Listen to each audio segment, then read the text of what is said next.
So the board has a rule that only 10 members of the public are allowed in at the same time.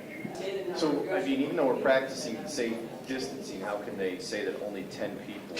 Because they made the decision several meetings ago that 10 people could gather at the same time. Can they do that in a public? That was.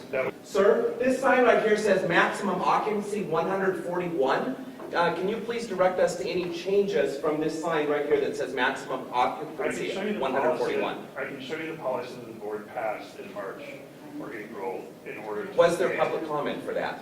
I think you're, the chair will ask. I don't believe this board has a right to assemble or have a meeting without public people here. So I guess you're going to have to suspend your meeting. We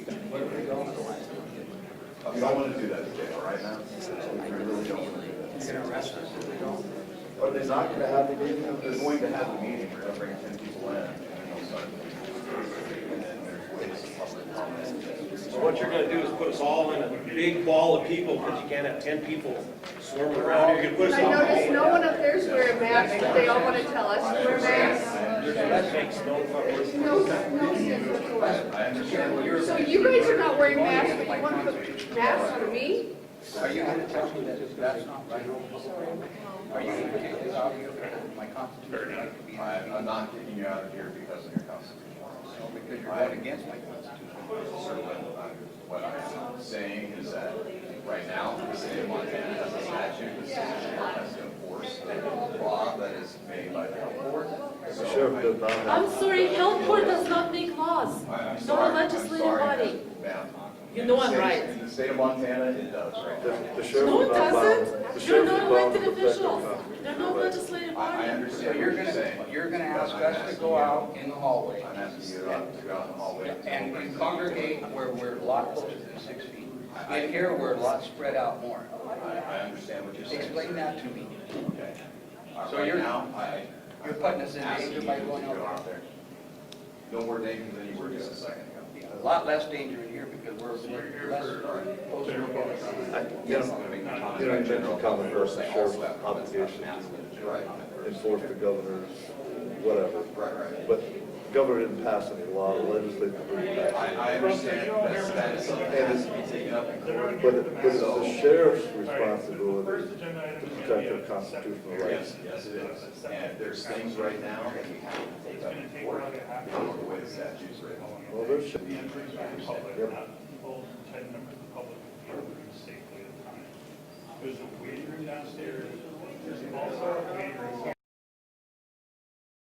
It allows really, if you will, the freedom for businesses to make choices based on the best science that we have out there. Again, I want to emphasize that the language that is in the emergency rule is discretionary. It doesn't require anybody to wear a mask, and it doesn't require any business to mandate masks. My name is Jolene Crum, C-R-U-M, and my comment is coming from Robert Kennedy Jr.'s group, Children's Health Defense. The title of the comment page is actually The Risk versus Benefits of Face Masks. Is there an agenda by Dr. Alan Palmer? He makes a statement in here, and I recognize the CDC was mentioned in the report, but I also recognize that the CDC doesn't always get things right. The American Medical Association released a position on masks in April of this year, stating that face masks should be used only by individuals who have symptoms of respiratory infection, coughing, sneezing, or fever. Face masks should also be worn by healthcare workers. Face masks should not be worn by healthy individuals to protect themselves from acquiring infection. Hello, my name is Anna Shemilinin. Develop severe depression because of social isolating. How many elderly people died because of social isolation? Because they were stressed, their immune system was compromised, because they lost contact with their families, with people they loved. How many children will die next November because their immune system was compromised due to these policies? Okay. Thank you. But this is my questions, and actually this is my comment also. Thank you. Hi, my name is Charlton Campbell. I live in the Gallatin County. Obviously, some tempers are running hot out there because of this and you know, the ability to feel like our voice is heard. And I want to step back from that and say I'm actually proud of how Gallatin Valley, how really all of Montana has responded to this. People who, you know, like myself, who I would consider low risk, healthy, no autoimmune things, I chose to do social distancing. I chose to do quarantine in the beginning of this. And, you know, I'm proud that other people in this county did as well, and that we managed it.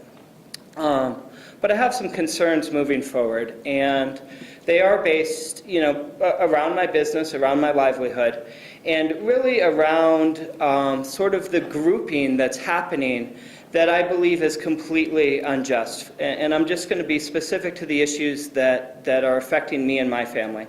And that's that we're trying to put limits on groups in this general sense that they're all the same. And I find that really offensive.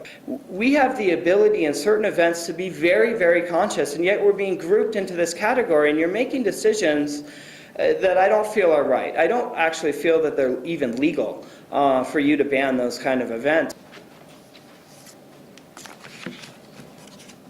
Hi, thank you for hearing me. My name is Paul Ellis, E-L-L-I-S. I heard you guys quote a lot of national figures from Seattle and different places. I think the focus is we got to focus on Montana. Montana has only had 481 cases. That is 0.045% of our population, 0.04%. The other thing is that the cure can't be worse than the disease. I mean, you're putting a lot of people out of business. We can't afford this economy dropping like this.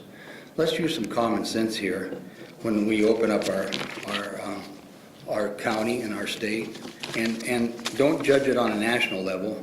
We can't be compared to New York, for heaven's sakes.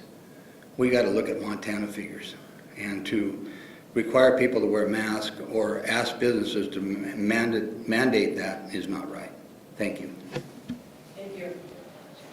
And your name is spell it. Please remove your glasses while you're speaking. Yes, they're prescriptions, so I can't see very well, but here we are. My name is Sandy Shoemaker. I'm here today, and two things stuck out to me that concerned me very much. And the one was, I feel like I do not need help to make a decision on whether I want to wear a mask or not. I don't need you making that decision for me or anybody else. There was talk about misdemeanor fines, and I'm not sure where that would fit into anyone's actions or lives, but I feel that is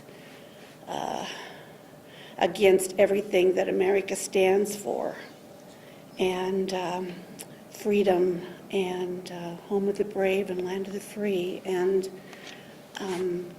I just wanted to voice my opinion on that. Thank you very much. I hope that you realize that this is a very serious issue, that you're overstepping your bounds, you're out of line constitutionally, and I am just shocked that I even have to be here, because this should not happen. Saying that 100,000 people were lost in 9 days, this has to stop. This spreading of the numbers that you want to spread fear, there is a website that is updated by the minute, and there's, 1.4 million total cases confirmed, 372,000 recovered, and there's been 102,000 deaths nationwide to date as of 5 minutes ago. So stop quoting podcasts. Stop quoting information that is completely and totally wrong. But I'll make it efficient. Hi, I'm Dr. Jane Gillette, and I know many of you. The Attorney General lays out the following. As the Department of Justice explained recently in guidance to states and localities taking steps to battle the pandemic, even in times of emergency, when reasonable and temporary restrictions are placed on rights, the First Amendment and the federal statutory law prohibit discrimination against religious institutions and religious believers. For example, the Constitution also forbids, in certain circumstances, discrimination against disfavorable speech and undue interference with the national economy. Do not want to unduly interfere with important efforts that state and local officials have to protect the public, but the Constitution is not suspended in times of crisis.